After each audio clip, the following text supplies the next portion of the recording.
Welcome to my channel. Hope you will enjoy. Today we'll do blue eye look for brown eyes. I already did the foundation and the eyebrows.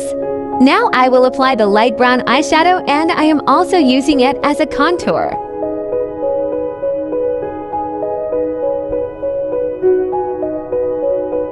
Now take a dark brown eyeshadow. Apply it on the outer corner. Blend it well so there would be no harsh lines. Now apply blue shimmer with fingers. Take a little bit of blue shimmer and clean the edges. You can use brush for this. I already did the eyeliner. Now take the same dark brown eyeshadow and apply it under the eyes.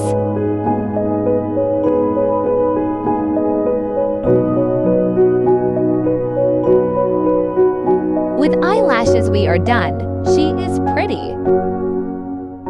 Subscribe now for more updates.